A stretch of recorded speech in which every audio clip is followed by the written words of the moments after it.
persoalan gaji pemain PSIS yang mungkin bisa menanggapi lagi bos terkait hal itu bos. Ya, jadi kemarin itu memang asal mulanya adalah saya membuat podcast ngobrol santai dengan Mas Agi selaku dari pemain asing, banyak pemain asing PSIS Semarang. Di situ kita sedang bahas tentang kesulitan klub Liga 1 di tahun ini. Di antaranya banyak klub kemarin yang bermasalah, masalah pembayaran gaji, ada klub yang dari luar provinsi, ada yang dari luar Jawa, itu sampai ditinggal pemainnya. Dari situ bahas, lalu ditanya PSIS gimana? Saya sampaikan bahwa PSIS pun sempat mengalami hal yang sama.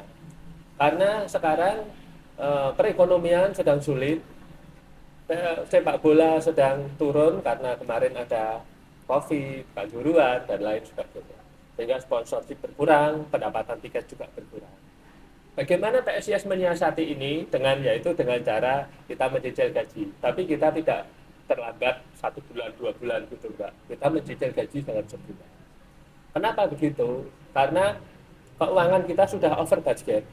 Over budget yaitu pengeluaran jauh lebih besar daripada pendapatan. Tapi sebenarnya hal ini itu bukan hal baru. Di klub Indonesia, sepak bola Indonesia, itu sering dialami oleh klub profesional di Liga 1. PSIS pun sering. Dan kami selaku pemegang saham, saya dan keluarga, pasti terus berkomitmen. Ya, kenapa kok sampai dicicil? Karena begitu ternyata nggak ada uang untuk gajian, kami butuh waktu untuk jual tambak. Kami butuh waktu untuk jual aset. Kami juga butuh waktu untuk mencairkan deposito keluarga.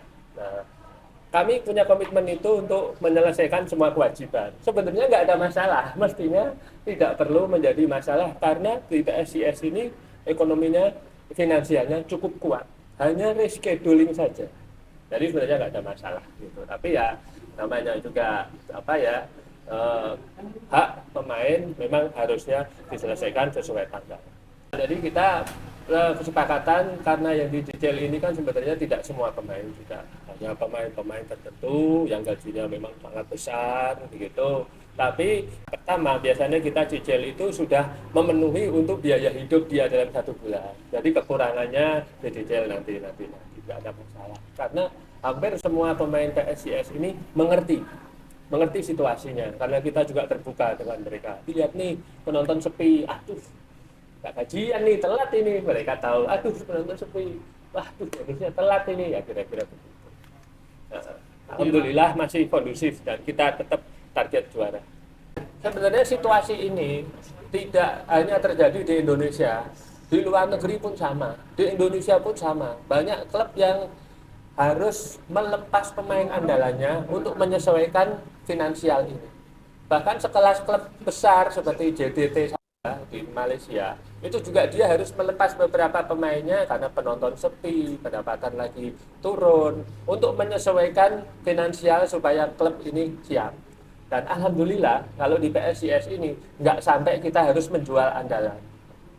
Dan pemain-pemain yang kita lepas itu memang sesuai dengan rekomendasi pelatih untuk dilepas karena kurangnya menit bermain. Nah, andalan kita masih stay semua.